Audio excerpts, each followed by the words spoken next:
मेरे बच्चे, तुम्हारे जीवन में एक विचित्र घटना घटने वाली है।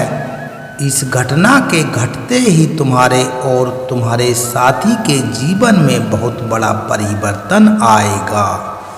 ऐसा परिवर्तन जो तुम दोनों के सोचने के तरीके को ही बदल देगा और साथ ही साथ तुम दोनों के भीतर एक नए गुण का प्रवेश कर आएगा। आज से इस परिवर्तन की प्रक्रिया शुरू हो जाएगी। यह घटना थोड़ी विचित्र होगी, लेकिन तुम्हें इससे घबराना बिल्कुल भी नहीं है, क्योंकि यह सकारात्मक दूत हम में प्रवेश का संकेत होगा। अब तुम अकेले नहीं रहोगे।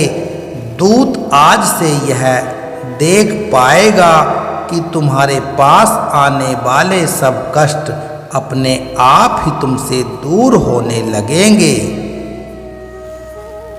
बदलाव का एहसास भी तुम्हें आज से ही होना शुरू हो जाएगा। मेरे बच्चे, इस बदलाव का लाभ लेना तुम्हारे लिए आवश्यक है। यह तुम्हारी नियति है और इसका लाभ लेने के लिए तुम्हें इस संदेश को पूरा सुनना ही पड़ेगा। मैं जानता हूं तुमने अपने जीवन में बहुत से कष्ट सहे हैं, यहां तक कि अपने प्रेम जीवन में भी तुम्हें बहुत से दुखों का सामना करना पड़ा है।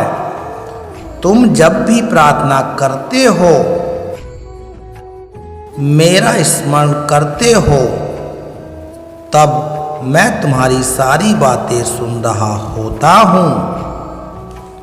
मैं देख रहा होता हूँ कि तुम्हारे दिल में क्या चल रहा है। तुम्हारे मन में अपने साथी के लिए जो प्यार है, उसे मैं देख रहा होता हूँ। तुम्हारे एक एक एहसास का मैं साक्षी हूँ।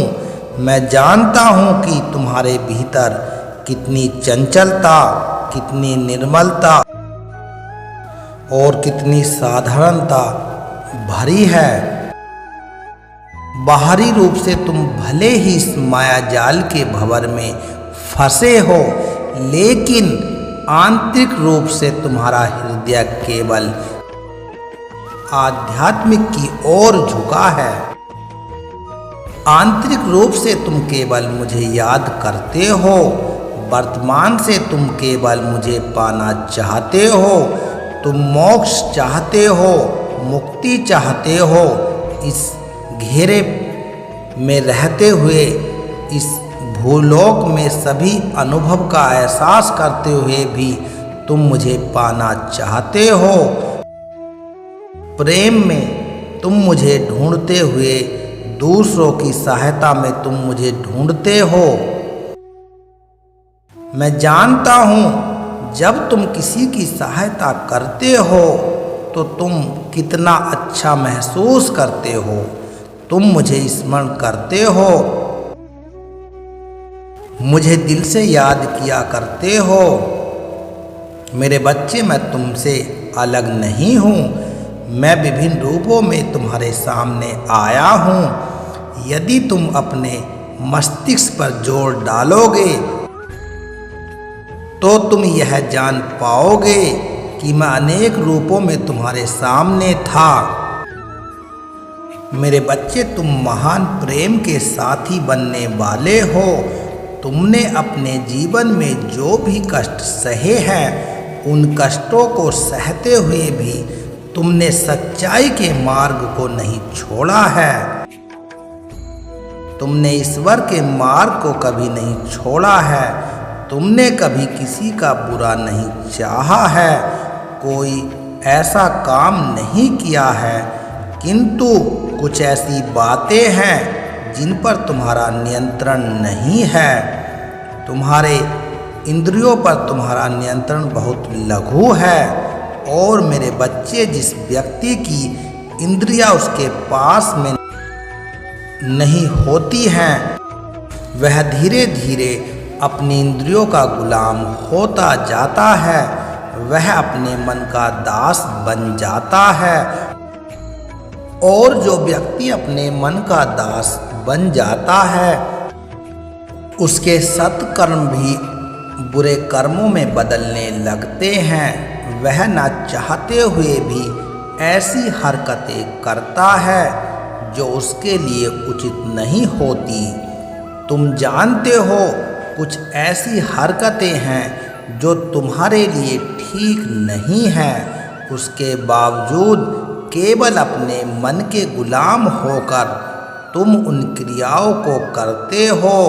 मेरे बच्चे, तुम्हें स्वयं पर थोड़ा नियंत्रण रखने की आवश्यकता है,